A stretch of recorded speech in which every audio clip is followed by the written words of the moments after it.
Assalamualaikum warahmatullahi wabarakatuh. Jumpa lagi dulur bersama Gus Gendeng Raja Humor. Terungkap sejarah asal-usul Dajjal, sungguh mengerikan.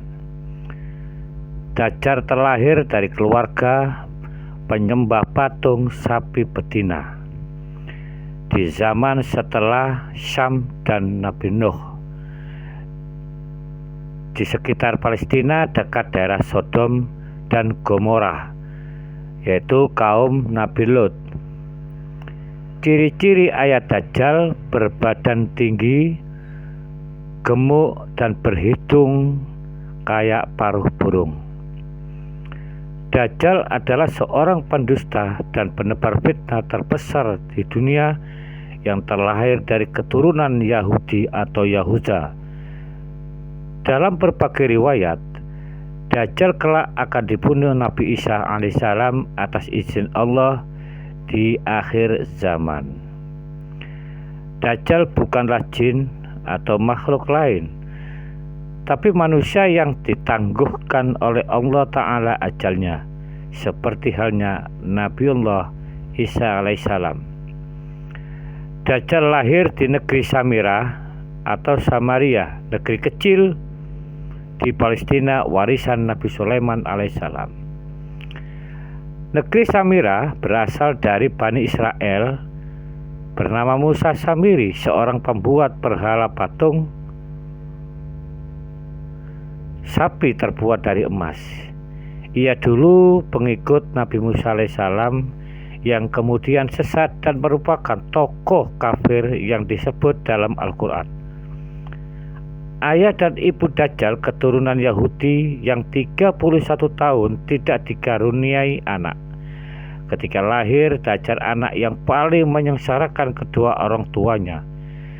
Digambarkan oleh Rasulullah, ayah ibunya melewati masa pernikahan selama 30 tahun tak dikaruniai anak satupun, dan lahirlah seorang putra yang buta satu matanya, yang menjadi orang paling berbahaya dan paling sedikit manfaatnya, baik bagi kedua orang tuanya dan umat manusia lainnya.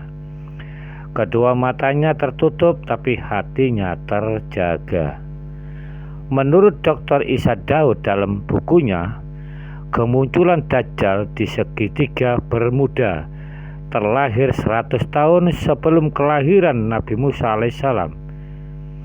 Ada yang nyebut jika bakal Dajjal lahir dari nama Musa Samiri, si pembuat patung sapi betina terbuat dari emas.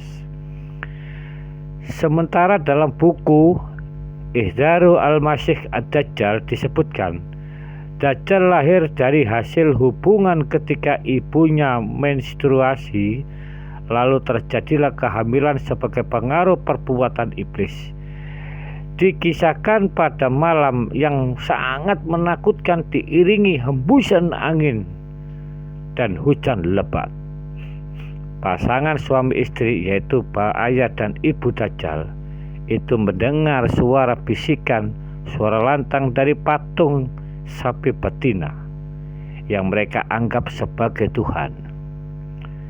Kemudian patung itu memberitahu kepada mereka akan kelahiran seorang anak laki-laki. Setan tersebut mengetahui keinginan suami istri itu yang 30 tahun menikah tidak dikaruniai anak, yaitu mendapatkan seorang putra laki-laki. Karena itu setan memperdaya berhala itu seakan-akan memberi karunia anak